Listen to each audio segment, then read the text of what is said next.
This is not good. Sorry, I just clicked the updates, and as of 16 minutes ago, 2 people shot by federal agents in Portland, Oregon.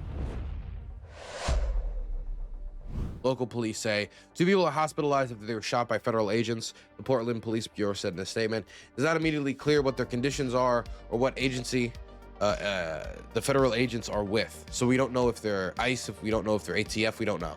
Today at 2:18 p.m. Pacific time, Portland police officers responded to the 10,200 block, the Southeast Main Street, for a report of a shooting.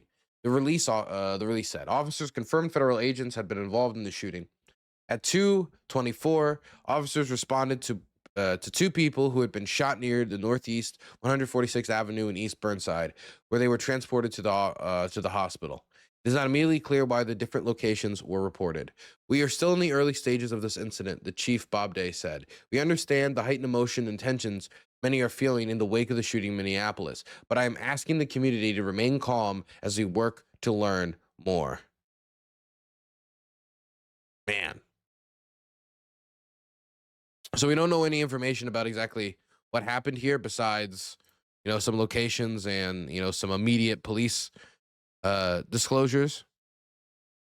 Oh, FBI says they are Border Patrol. So it was CBP, Customs and Border Patrol. God damn, this is not a good couple of days for immigration enforcement officials. You have a shooting in Minneapolis, which everybody can see on their phones. The social media footage is horrific. The story of 3 orphan children is horrific. The fact that she was coming back from dropping her 6-year-old off at school is horrific. The fact that it was almost certainly unnecessary is horrific. And then it's followed by 2 more shootings. I mean, we don't know the details of the shootings yet, but this is a pressure cooker. This is a pressure cooker.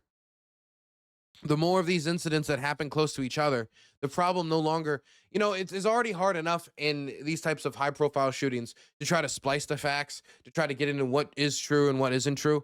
But when you follow such a horrific case like what happened in Minneapolis with 2 more cases like this, a lot of times the facts, whether or not they're clear or not, they become less important than the fact that it happened, at least to the eyes of the public. That's not to say the facts don't matter. That is to say, when you're already angry and then more headlines pop up of shooting here, shooting there, and in this case, it's not a shooting of 1 person, it's now a shooting of 2 people.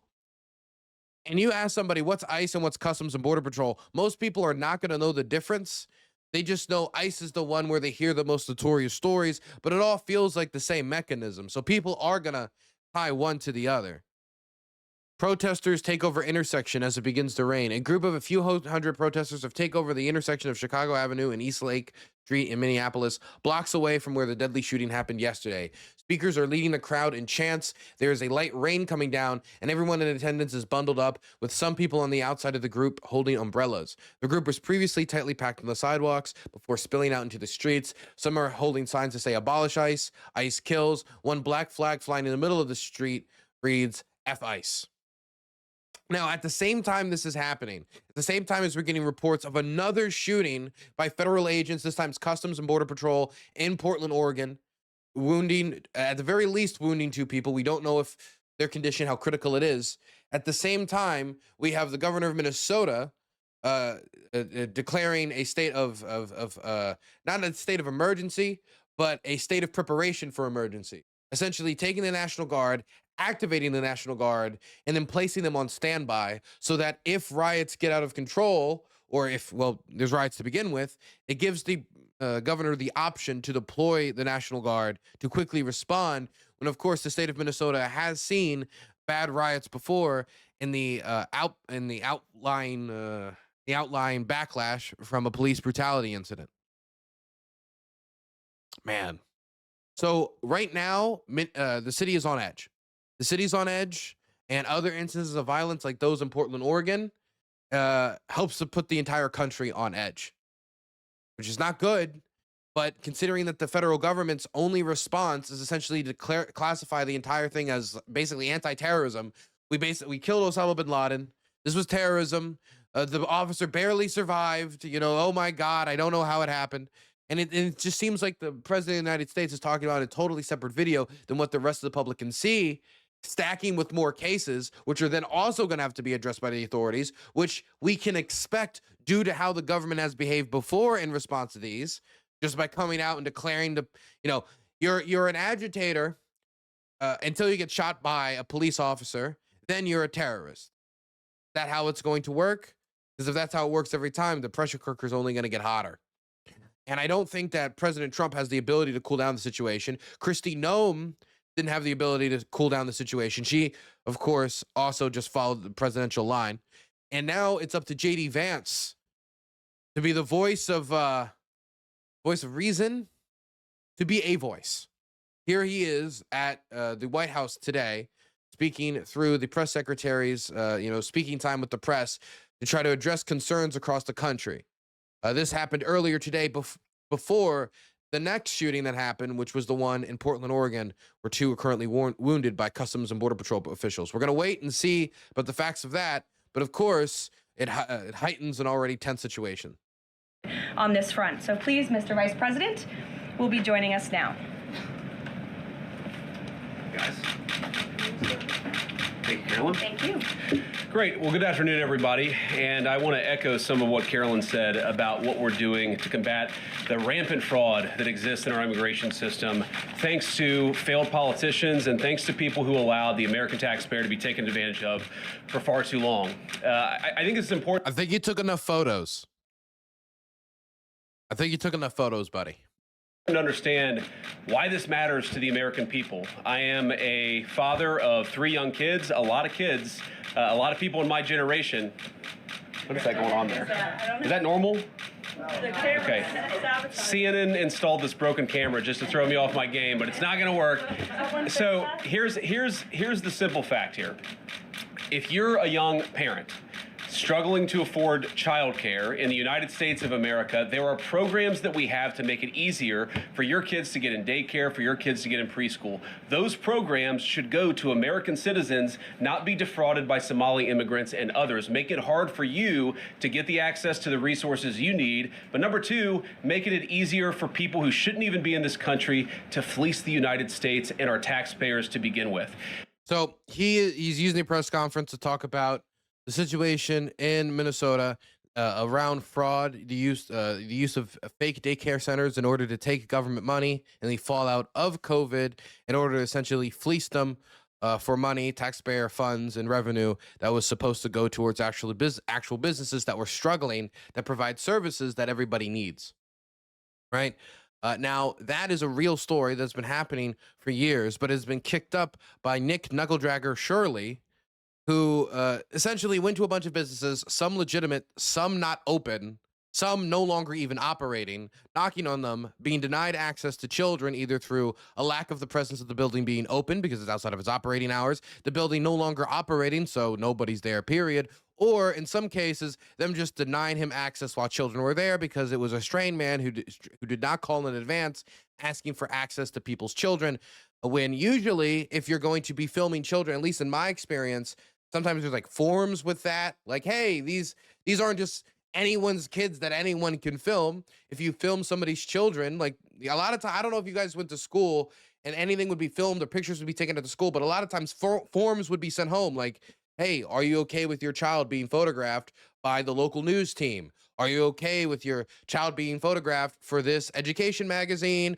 or for the local paper or for XYZ? And some parents would say no, because, that's their parents. The state doesn't have complete control of them, and neither does a random daycare center if they wanted to give Nick Shirley access. And so this person doing almost a worse job than he did while trying to cover the war in Ukraine, essentially just recording expensive cars in the street going, ooh la la, oh my gosh, where all the money go? And then when he goes to Bucha, he mispronounces it, spells it wrong, and then says it's in eastern Ukraine when it's in the suburbs of Kiev.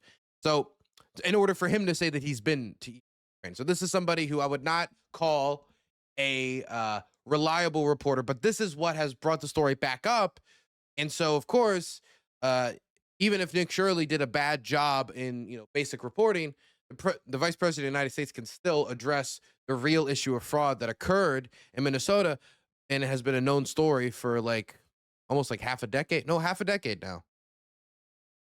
We have actually activated a. Now I don't know if we've talked about the story before. I want to get to the Q&A. I'm curious about when the Q&A starts. On his rhetoric and Mayor Yes. And to make it impossible for our ICE officers to risk the American people. And here's one final thing I'll say about this. I've heard a lot of people say that we need a special counsel to investigate fraud in the United States of America. Outrage after ICE officer in Minneapolis. And this is a photo here. When I was actually walking out here, somebody sent me a photo of a CNN headline about what happened in Minneapolis. And this is the headline. I'm just going to read it. Outrage after ICE officer kills U.S. citizen in Minneapolis. Well, that's one way to put it, and that is the way that many people in the corporate media have put this attack over the last 24 hours. And I say attack very, very intentionally, because this was an attack on federal law enforcement. This was an attack on law and order. This was an attack on the American people. The way that the media, by and large, has reported this story has been an absolute disgrace, and it puts our law enforcement officers at risk every single day. What that headline leaves out is the fact that that very ICE officer nearly had his life ended, dragged by a car 6 months ago, 33 stitches in his leg. So you think maybe he's a little bit sensitive about somebody ramming him with an automobile? What that headline leaves out is that that woman was there to interfere with a legitimate law enforcement operation in the United States of America. What that headline leaves out is that that woman is part of a broader left-wing network to attack, to dox, to assault, and to make it impossible for our ICE officers to do their job. If the media wants to tell the truth, they ought to tell the truth that a group of left-wing radicals have been working tirelessly, sometimes using domestic terror techniques, to try to make it impossible for the President of the United States to do what the American people elected him to do, which is enforce our immigration laws. The President stands with ICE. I stand with ICE. We stand with all of our law enforcement officers. And part of that is recognizing that you people in the media, not everybody in this room, but many people in this room have been lying about this attack. She was trying to ram this guy with her car. He shot back. He defended himself. He's already been seriously wounded in law enforcement operations before. And see, what they were running with before, the President of the United States said she was a terrorist. That's a declaration that is not proven. Kristi Noem said it was like an act of terrorism, and she said that as it happened. I mean, information that she literally, by the laws of object permanence and time itself, and just in its linear nature, she could not have known. President said he didn't know how he survived after, being like, oh my gosh, exaggerating as if to say he was badly wounded, but people see him walking away from the scene perfectly fine, and using the fact that he went to a hospital, as was probably protocol after a high-profile shooting like this, as a way to try to say, like, oh my gosh, look, he was damaged by this person. That's why he said, I don't know how he survived. Oh, I can't believe it. As if to try to tell the public, oh my gosh, his head was rolling under the tires, which had not occurred, right? And the idea that we know that she was trying to ram him, to run him over, when she was already clearly backing up and turning to the right at the time that the first bullet hit the front windshield and the next two bullets hit the side of her head. Like, it's just not possible. Like, it's just not. It's the information that they even said that they knew was not possible to know, even if it was true, which makes this lie just so blatant on its face. Everybody who's been repeating the lie that this is some innocent woman who was out for a drive in Minneapolis when a law enforcement officer shot at her, you should be ashamed of yourself. To be clear, she was driving home after dropping off her kid at school, and whether or not she was a determined professional agitator, which Trump classified the people around the event as professional agitators. He keeps saying that as if to indicate they're getting paid for what they're doing, that they don't really care about it, because you can't exist in Trump's model of maximums and extremes with people actually caring about the issues that motivate them. They have to be paid by some deep state operator of some information, right?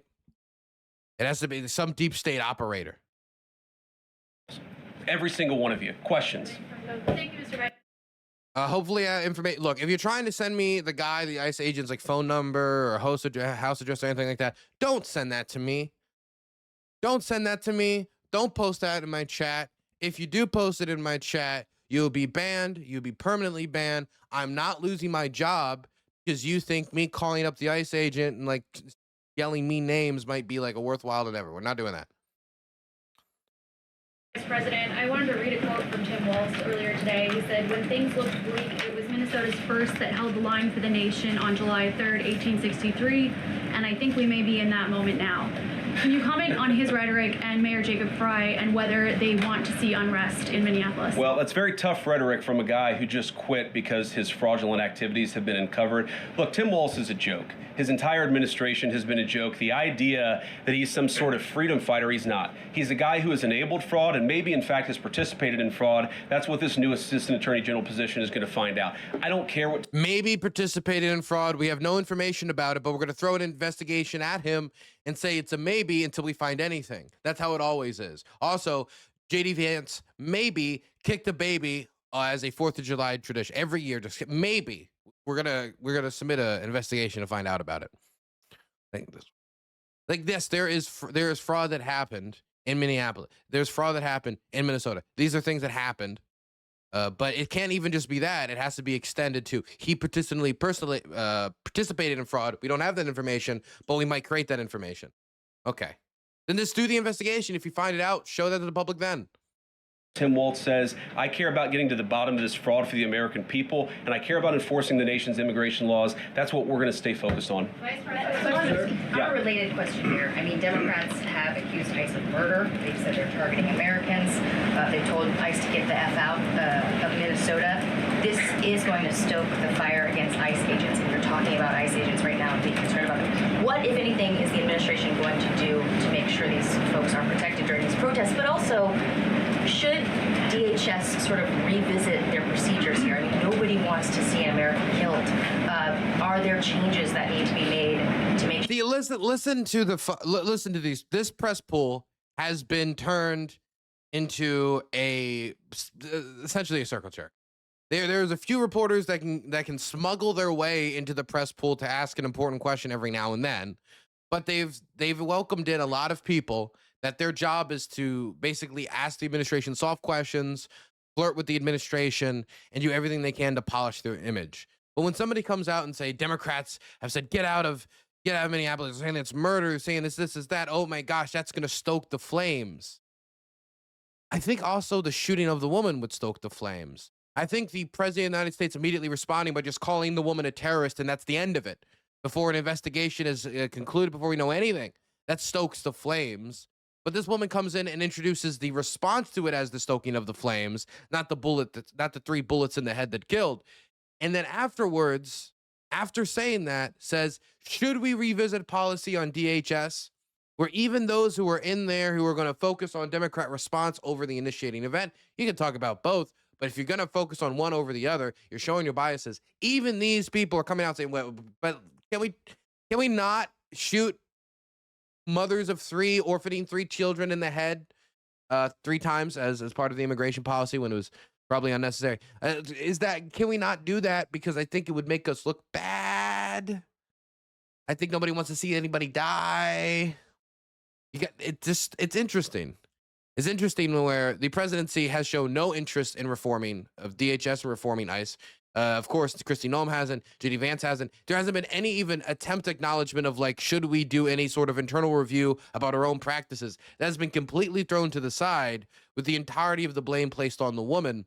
So the fact that there is some acknowledgement here, hey, look, maybe we should be looking at our own policy. It's interesting because it seems like the administration has to keep up a certain image, but everybody else around the administration can feel the temperature in the room.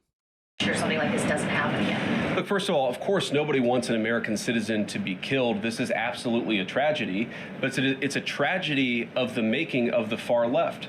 They have radicalized a very small segment of the population, taught them that ICE agents are engaging in wide-scale violation of people's rights.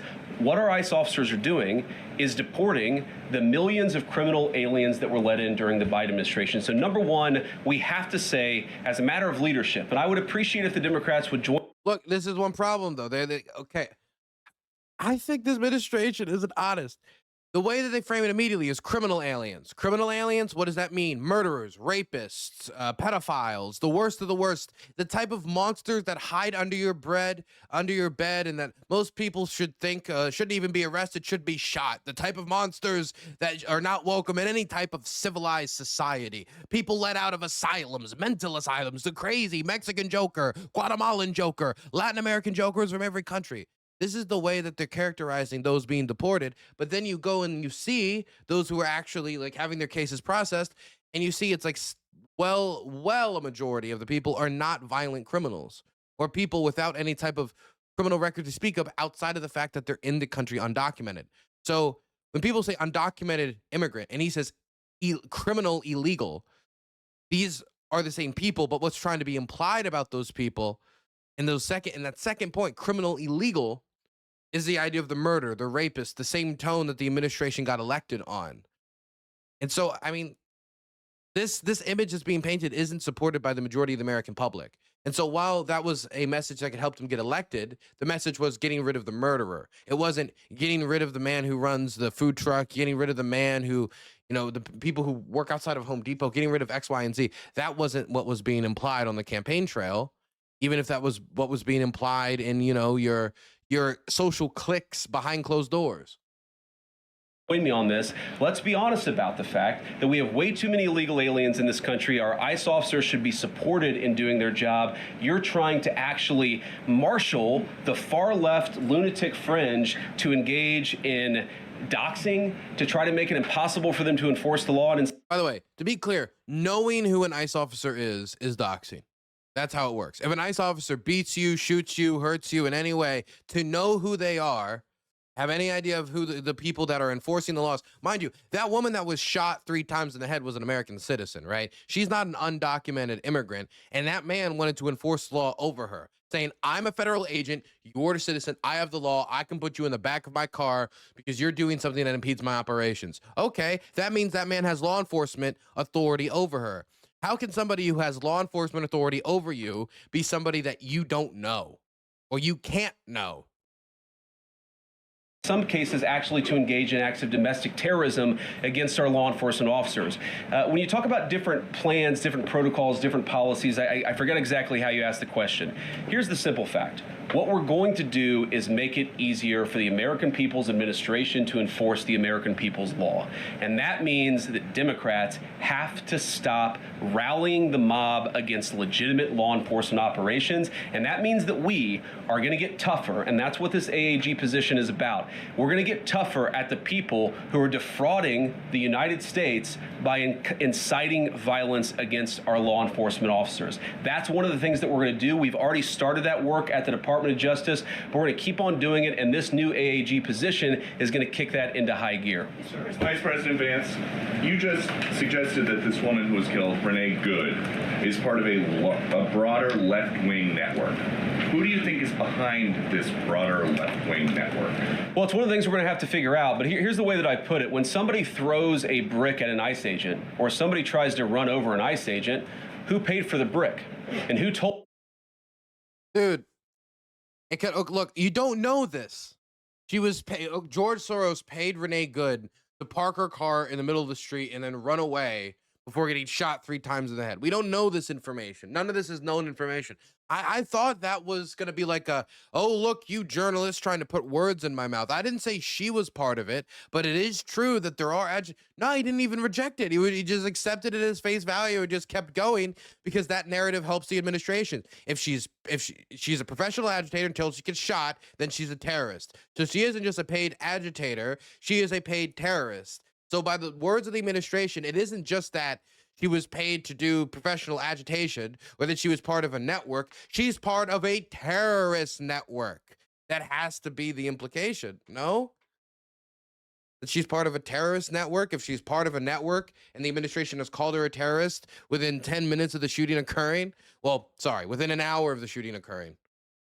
Old protesters to show up and engage in violent activity against our law enforcement officers.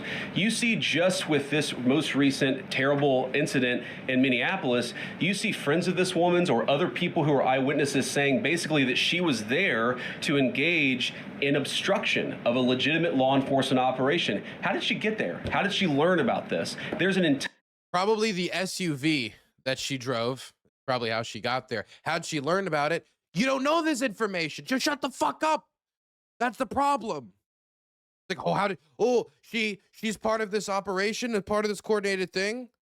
Okay, we'll just take that as face value and then say a bunch of things we don't know as evidence of the fact that she was prove that she's part of something that's coordinated before coming out and saying she's a terrorist and she's part of a coordinated campaign and that the far left did this. What if it was just somebody who was driving home from school, noticed the neighbor's house that she knew, being surrounded by ICE agents. She gets angry. She parks in the middle of the car. You're not going to get rid of Pablo. And then they try to arrest her. She gets scared because she's heard the stories about how ICE treats people. She tries to drive away and she gets shot. Why does it have to be? The story is George Soros came to her and paid her $20,000 to play play bumper cars with local ICE agents.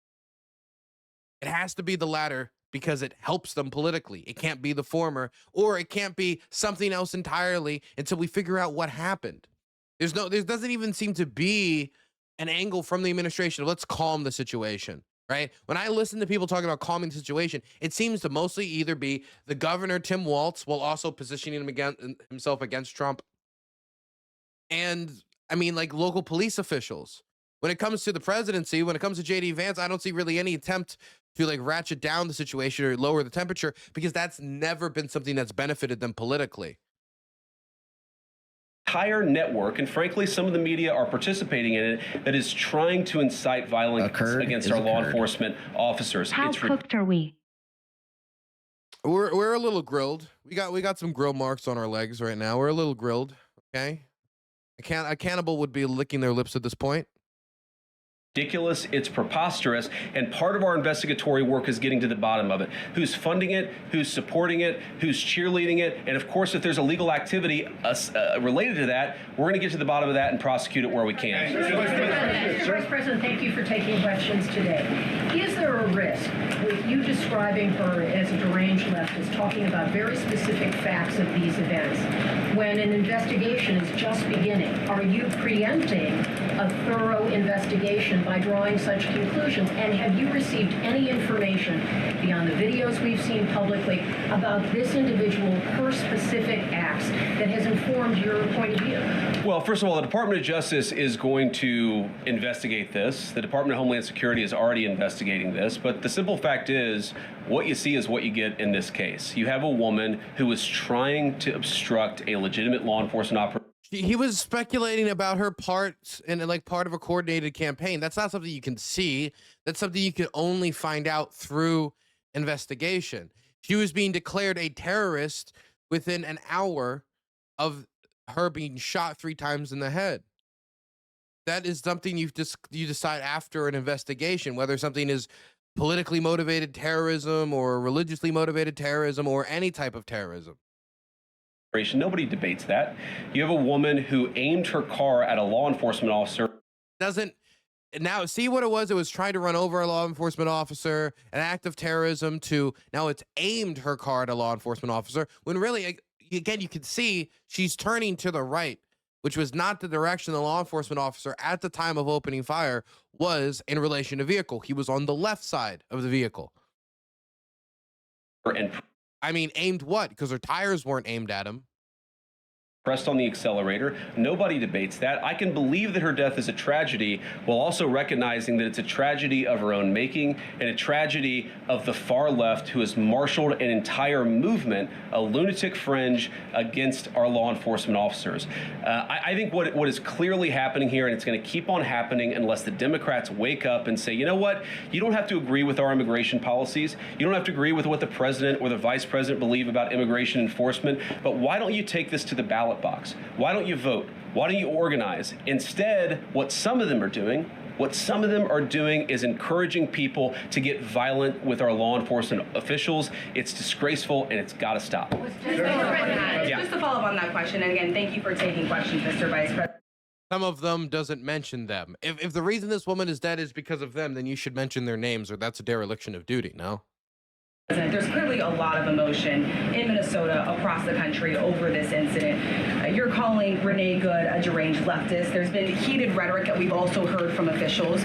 What responsibility do you and the president have to diffuse some of the tension that we are seeing play out in Minnesota, bring down the temperature as this investigation is unfolding? What we have a responsibility to do is to protect the people who are enforcing the law and protect the country writ large. Whether you're Democrat or Republican, you deserve to have the people. The question was, what responsibility as president and vice president do you have to ratchet down the temperature? And his response was not to respond to ratcheting down the temperature, but to say he has a responsibility to protect the American public. So is that say that there is no responsibility to ratchet down the temperature? If ratcheting up the temperature is politically useful? I mean, that's what I assume somebody would assume, you know? Is unfolding.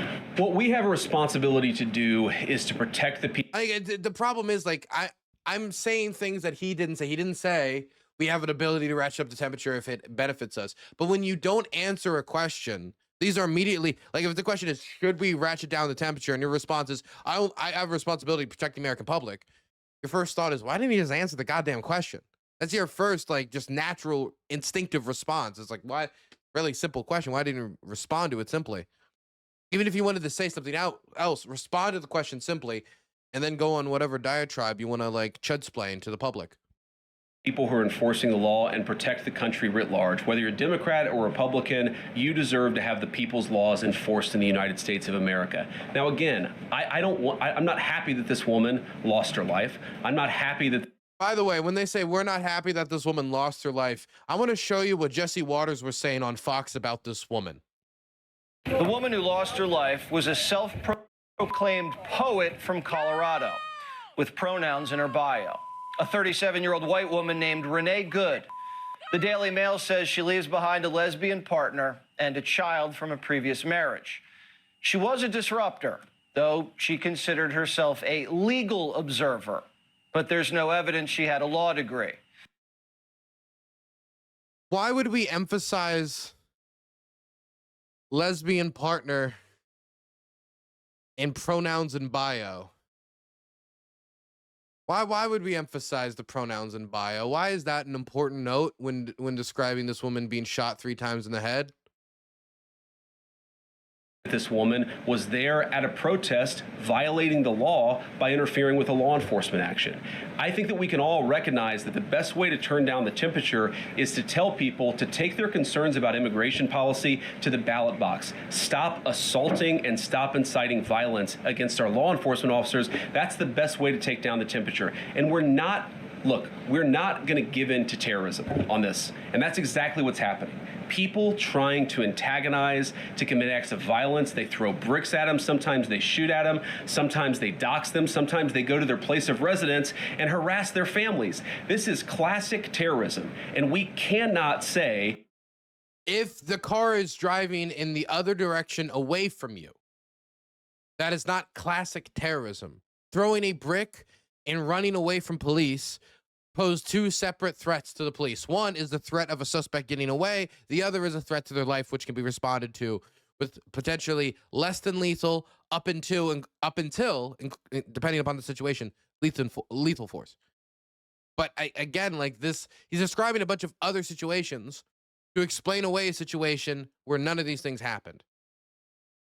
That when a far left fringe is inciting violence against our brave law enforcement officials, that we're no longer going to enforce the law. That's rewarding the very people who are engaged in this garbage. The actual reward that they just got is a new assistant attorney general who is going to prosecute and investigate this stuff even more aggressively than before. Yeah. Thanks for taking my question.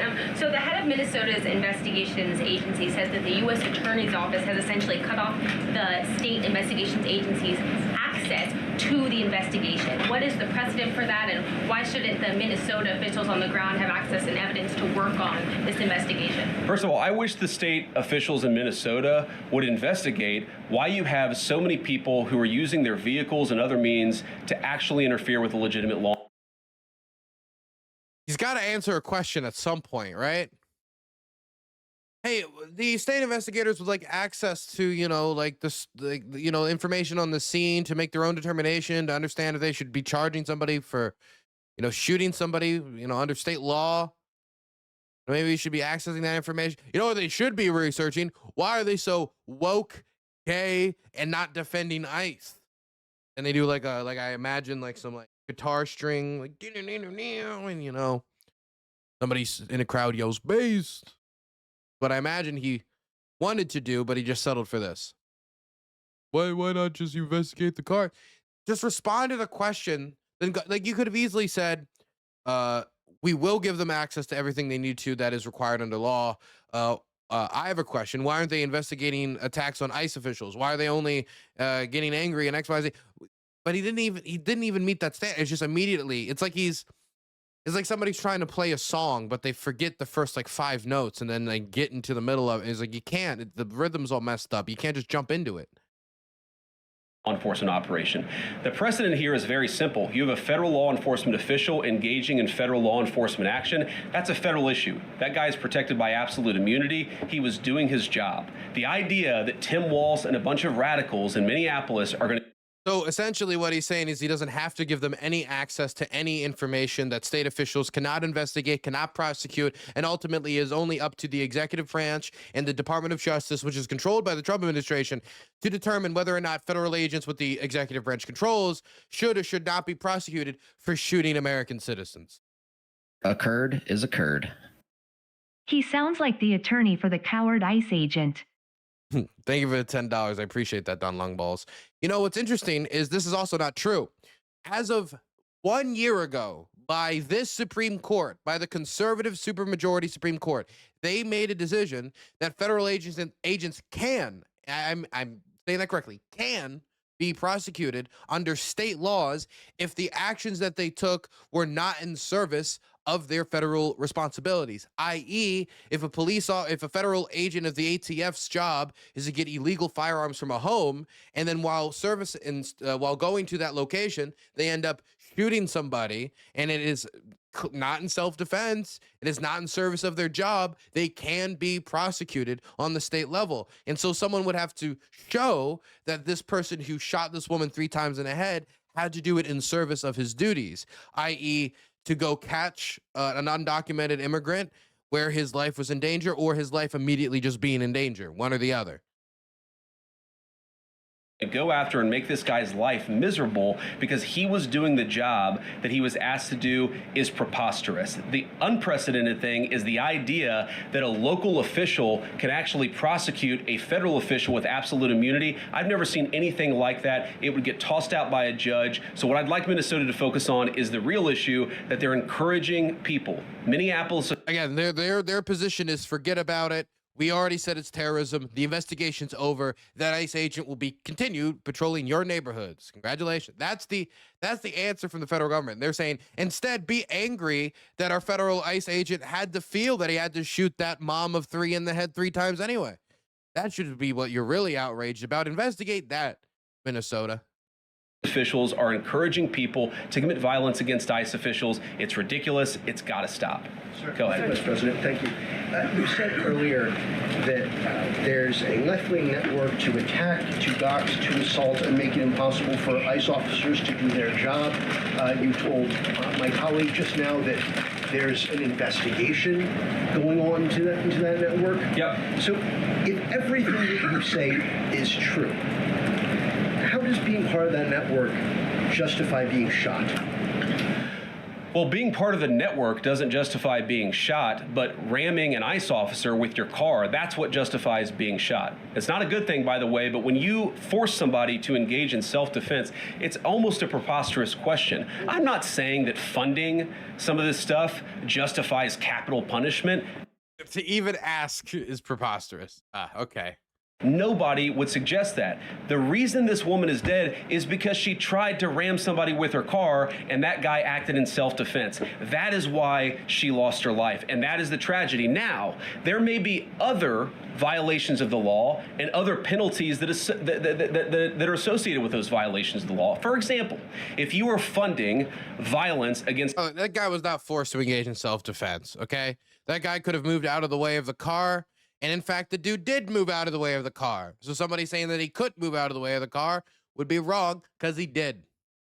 Our law enforcement officers. I'm not a prosecutor. My guess is that's not the sort of thing that earns capital punishment, but it should sure as hell earn you a few years in prison if you're funding the effort to try to assault our law enforcement officers. What is, I'm sorry, guys, what's going on here?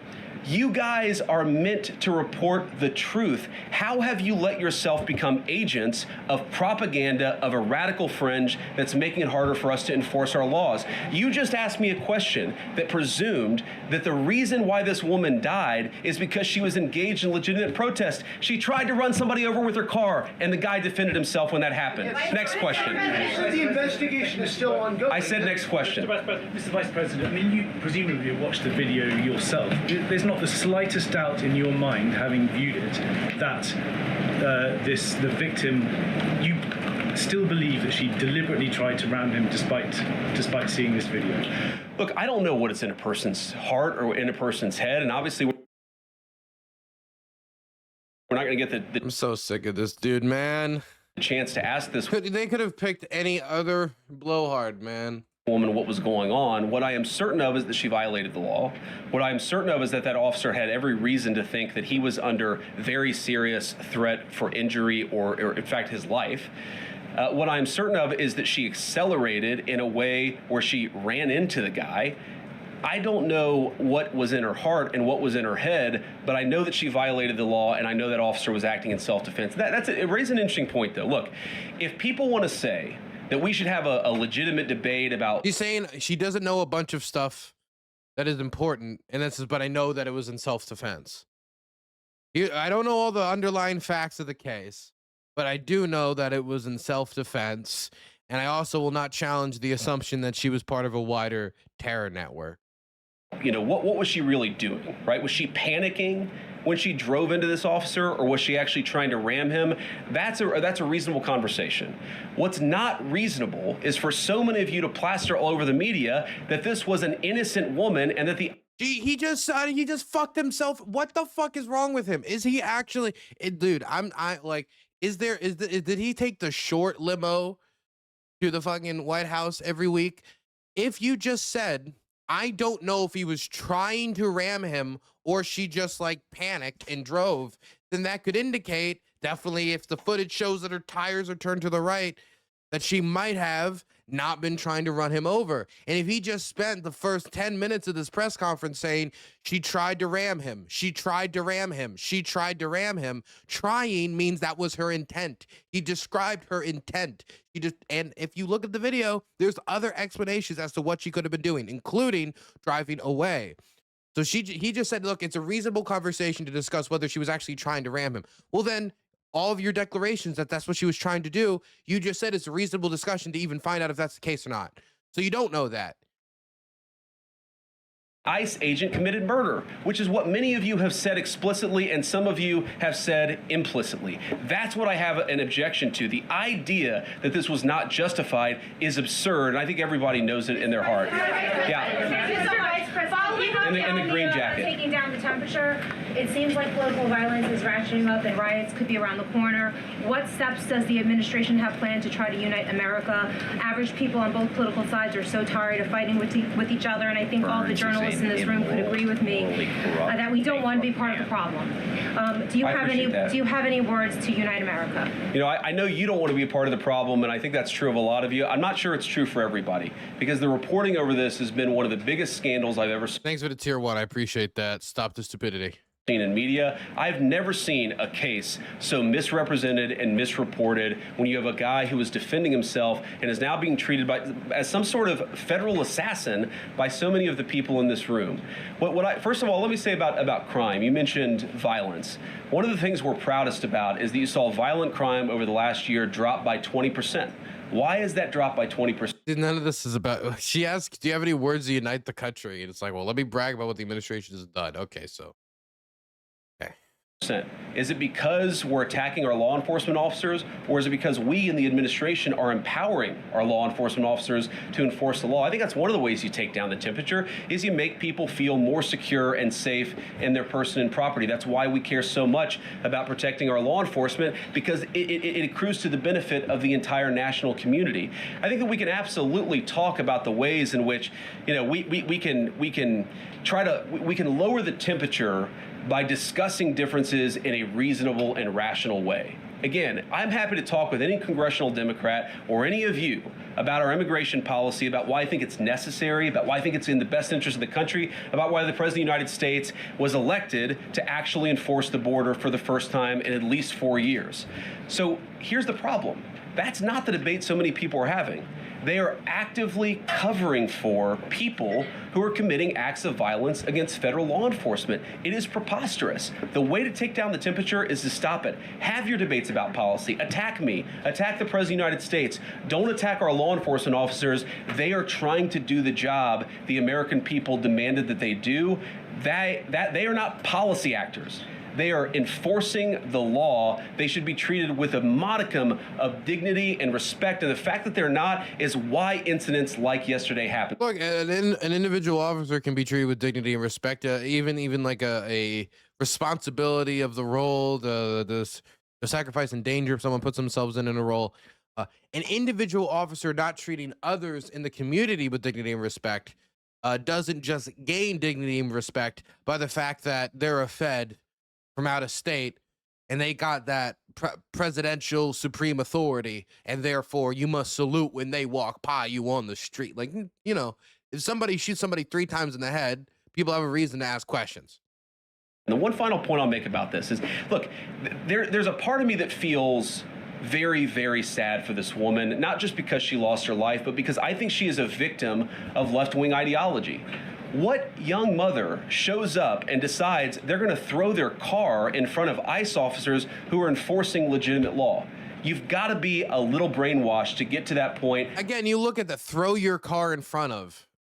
The language being used. She parked her car in the middle of the street. The assumption that she was disrupting their operations is one that could be made.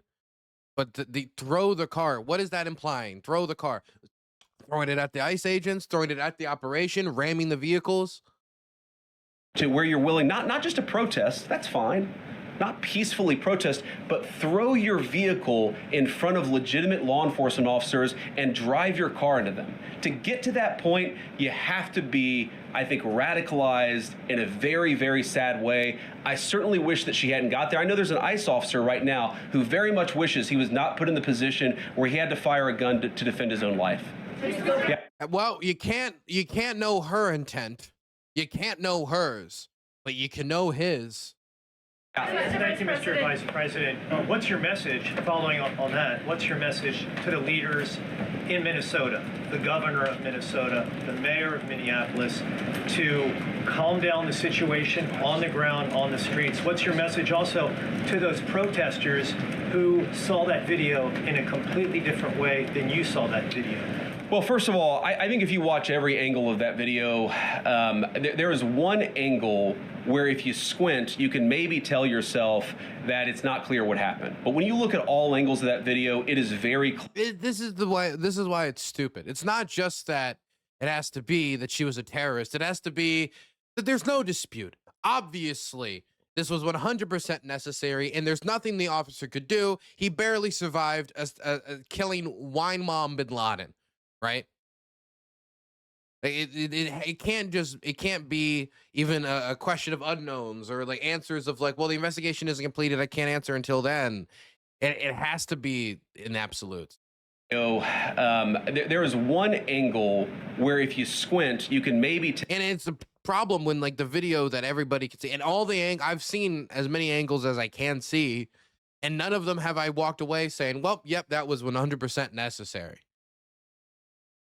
tell yourself that it's not clear what happened. But when you look at all angles of that video, it is very clear that her vehicle went right for the guy. She actually collided with him. And then that's, of course, when he fired his shots. That's obvious, okay? So what I'd say to the protesters is, by all means, protest peacefully, but make this about ideas. Make this about disagreement with our policy.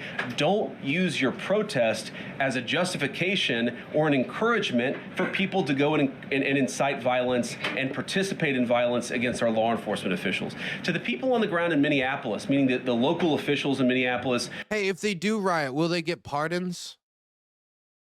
I just want to know if they call themselves patriots, will they get pardons? How does it work?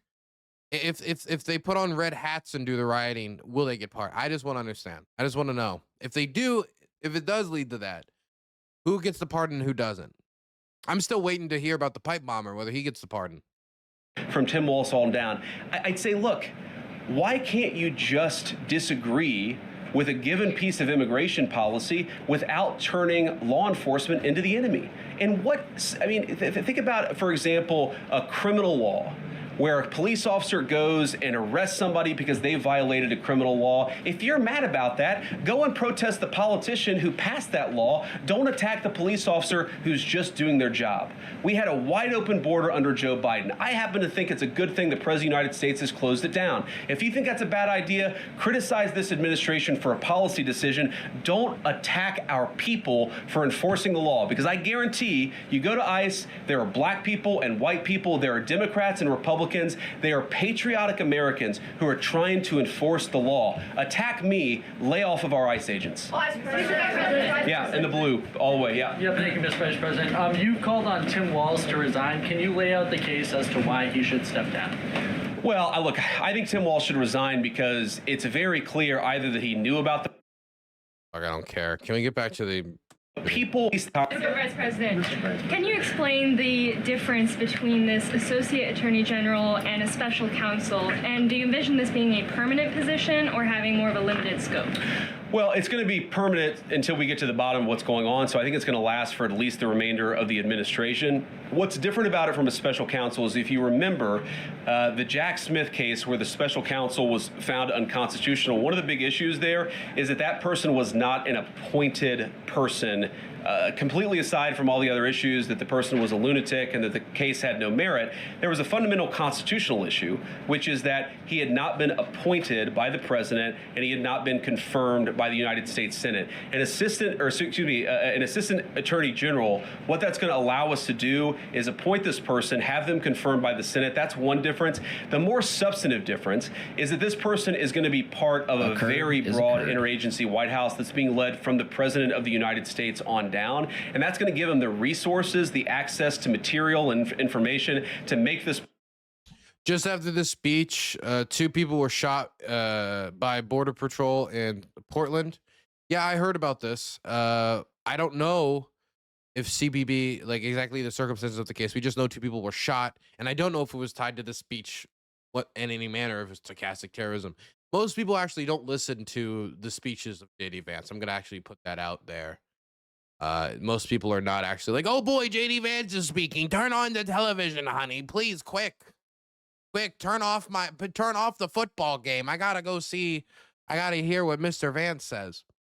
But these shootings being so close to each other is person more effective. I think a lot of people have asked, how are you really going to get to the heart of the fraud? We've been asking ourselves that question for the past couple of months, and we think this is the critical piece at the Department of Justice to really ramp this fraud investigation into high gear.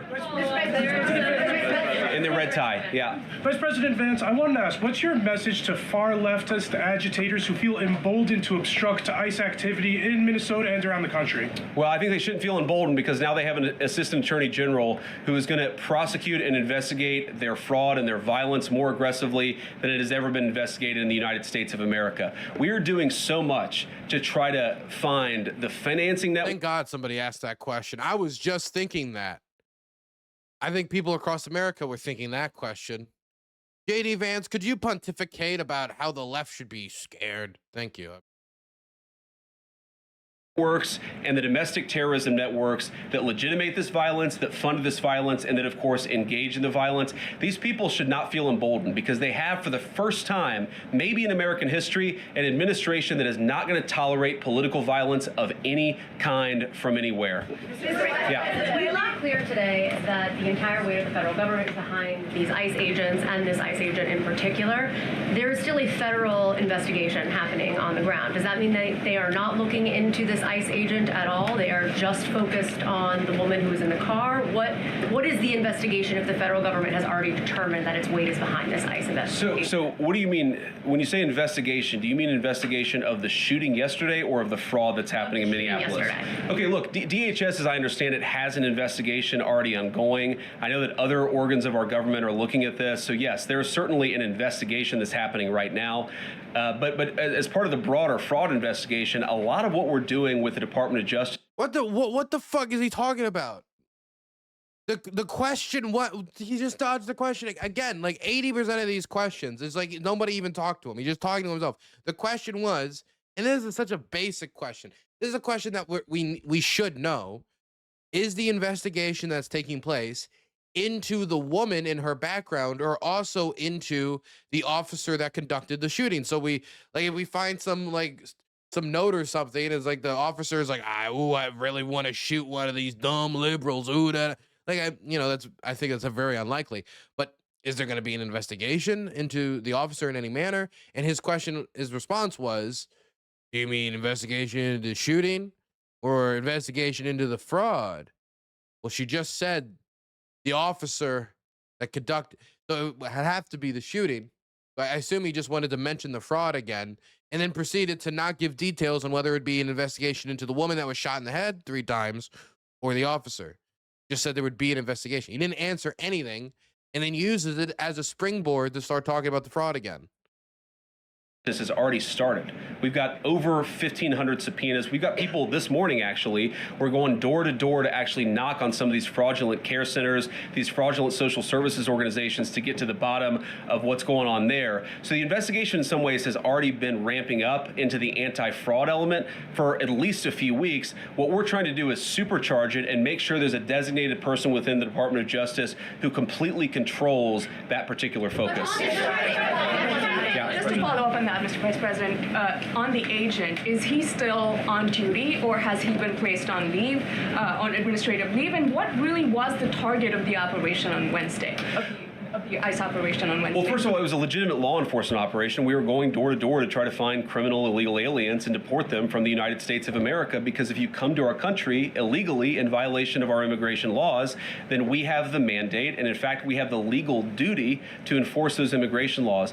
Whether he's been placed on administrative leave, I don't know the answer to that question. I'd refer it to the Department of Homeland Security, and they can follow up. I will say, look, I would appreciate everybody saying a prayer for that agent. Look, in the past 6 months, he has been hit twice by a motor vehicle. One time, the first time, it led to over 30 stitches and very serious injuries to his legs. This is a guy who's actually done a very, very important job for the United States of America. He's been assaulted, he's been attacked, he's been injured because of it. He deserves a debt of gratitude, and I think the media prejudging and talking about this guy as if he's a murderer is one of the most disgraceful things I've ever seen from the American media. This is the thing. If they completely just talk about this woman as if she's Osama bin Laden, which is the way Trump and Christine Omas talked about her, and Vance is trying to balance the fact that she purposely hit him. Well, we can't really know. Oh, well, I pray. Oh, I feel so bad for the family. He's trying to balance all these things against each other and then discredit the media for saying, oh, you're treating them like they're a murderer.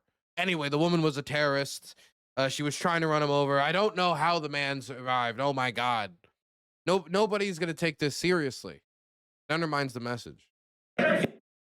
Yeah. Vice President, what is your specific role in the future of Venezuela?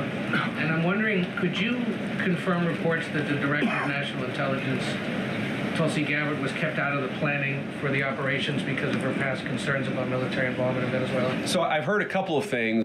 So the report is basically that Marco Rubio and others wanted Tulsi Gabbard boxed out of the conversation because essentially they don't trust the top intelligence official with intelligence. Remember this complaint I made on election night?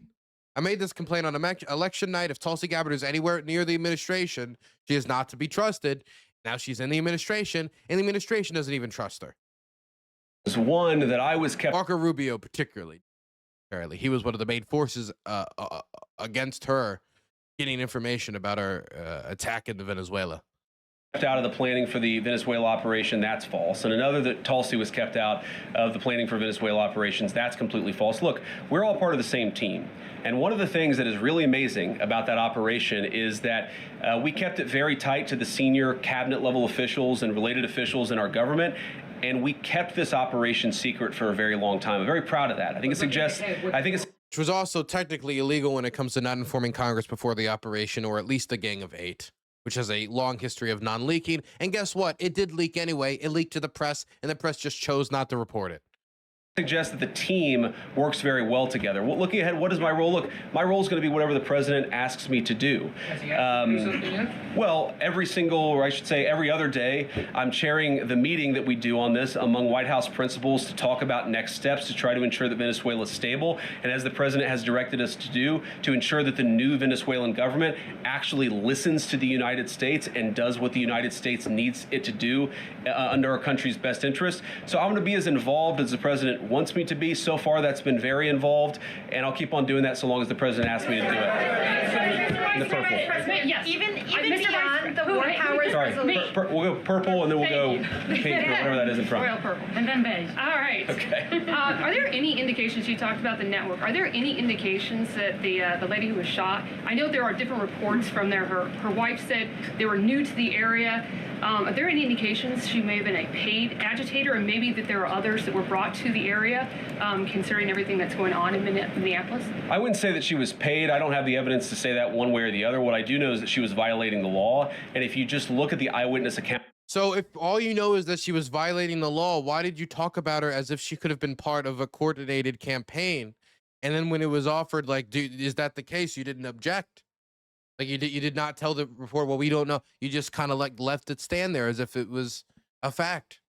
They were saying she was there to prevent the enforcement of the law. She was trying to obstruct a legitimate law enforcement operation. That much is obviously clear. The rest of it, of course, is part of the reason why we investigate this stuff. Yeah. Mr. Vice President, even beyond the war powers resolution today, Congress has bucked President Trump on issues like tariffs. Are you concerned that President Trump is losing his grip on Republicans in the Congress, and what are you going to do about it? No, I'm not concerned at all. First of all, we talked to some of the senators who are going to vote the wrong way, in my view, on this resolution today. Much of their argument was based more on a legal technicality than any disagreement in policy. If you look at the people who actually voted, every single one of them have supported the administration's plan. Second of all, as the president, I believe himself has already said, every president, Democrat or Republican, believes the War Powers Act is fundamentally a fake and unconstitutional law. It's not going to change anything about how we conduct foreign policy over the next couple of weeks, the next couple of months, and that'll continue to be how we approach things. Go ahead. Thank you so much, Vice President. So we are seeing, regarding Iran, we are seeing the protests in Iran these days. The cities are begging for help from the U.S. and Israel, naming streets in the city after President Trump. It seems there is an opportunity here that may not come again. Will the United States stand by the citizens of Iran, and if Israel decides to strike again? See, it's interesting because Trump said if you kill any protesters, then we stand locked and loaded. And then the Iranians, of course, killed protesters. So now what do we do? Is this going to be another Obama red line situation, or is Trump actually going to bomb the country? And what will that honestly, what will that achieve? Will that overthrow the government? Are we going to try to assassinate the leadership? Are we just going to try to create a devastating impact on the regime that will make them think twice in the future? Or will we end up doing nothing and just undermining our own credibility again? The nuclear sites in Iran. You shouldn't, like, if you're not certain you're going to do something and you don't say something. Is the U.S. expected to take part? Well, look, we certainly stand by anybody who's engaged in peaceful protest, anybody who's trying to exert their rights for free association and to have their voices heard. Obviously, the Iranian regime has a lot of problems. And as the President of the United States has said, the smartest thing for them to have done, it was true 2 months ago, it's true today, is for them to actually have a real negotiation with the United States about what we need to see when it comes to their nuclear program. I'll let the President speak to what we're going to do in the future, but we certainly stand with anybody anybody across the world, including the Iranian people who are advocating for their rights. I'll take just a couple more questions. Yeah, go ahead. Thank you very much, Mr. Vice President. Concerning Venezuela, how would you assure the Caribbean region that they will remain a zone of peace? Because some member states in the region are concerned. Well, look, the president had a very productive phone call with the president of Colombia yesterday, and we continue to talk at all levels of government with a number of our friends in the Caribbean region. I actually think this is really good for peace in the Caribbean, because when you take away a major source of illegal cartel revenue, which is the cocaine trade, the fentanyl trade, other sources of illicit revenue, you actually remove the power of one of the main destabilizing forces in Latin America and in the Caribbean. I really do think, look, we say it all the time, this is the president of peace. One of the ways that you establish peace in your own hemisphere is to make it clear that the United States is going to be respected, that the United States is willing to take power away from criminal cartel organizations and give it to legitimate governments. That's how we see the future of the Western Hemisphere, and we think it's going to be much more peaceful than it was certainly under Joe Biden. I'll take one more question. Go ahead. Mr. Vice President, thank you. On Greenland, do you have a message for European leaders? Many in Europe reject the idea that the island could be for sale. Well, first of all, Secretary Rubio, I believe, is meeting with the leaders of Denmark and Greenland next week. I want to say it is, but maybe it's the week after that. By the way, the proposal that's now being floated around is that the United States will pay up to nearly $100,000 per Greenlander in order to convince them to support annexation by the United States. Essentially, it seems the American government wants to basically buy the public out, because they understand that like a military invasion of Greenland would probably look terrible and destroy the alliance. I don't think this will work. I don't think every Greenlander will say, oh boy, $100,000. Sure, I'll sign over my national sovereignty for $100,000. I don't even know if Trump will really end up offering $100,000, or it'll end up being like, we'll offer you $5,000. I know I said $100,000, but $5,000 ain't that too bad too. Or continue to deliver some of these messages in private. Also, how is that going to look to the American people? Hey, you know, I said America first. Anyway, I'm giving $100,000 cash payments out to every person in Greenland in order to combine them in the United States. In public, but I guess my advice to European leaders and anybody else would be to take the president of the United States seriously. What has he said about Greenland? Set to the side the crazy overreactions that I've seen from the press and from certain people in Europe. What has the president said? Number one, Greenland is really important, not just to America's missile defense, but to the world's missile defense. Number two, we know that there are hostile adversaries that have shown a lot of interest in that particular territory, that particular slice of the world. So what we're asking our European friends to do is to take the security of that landmass more seriously, because if they're not, the United States is going to have to do something about it. What that is, I'll leave that to the president as we continue to engage in diplomacy with our European friends and everybody on this particular topic. The United States has been increasing its presence in Greenland militarily for decades and decades and decades. United States, if what he's saying is true, the United States hasn't particularly treated it like it was a rapidly increasing, military priority. And again, thank you all for listening. Thanks for taking questions. Okay, that's enough of that. By the way, after the shooting, Jesse Ventura came out and he did suggest he might run for governor. Feel better to have that? And then said Secretary Noem, the head of Department of Homeland Security, said she's probably never met a person of color.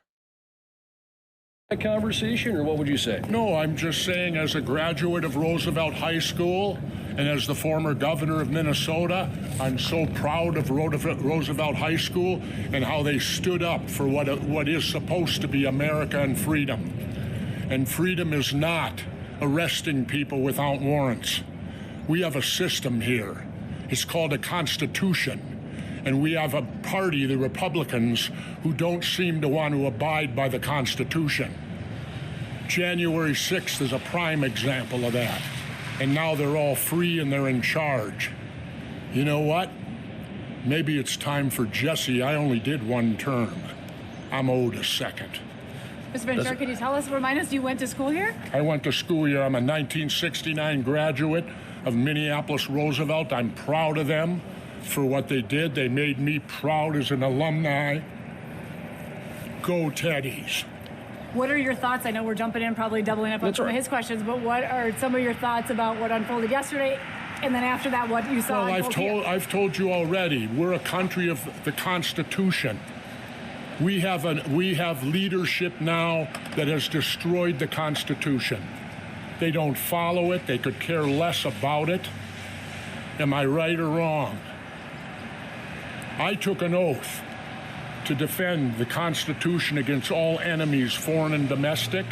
I view after January 6th, the Republican Party is a domestic enemy to our Constitution. Damn. Well, thank you, Mr. Ventura.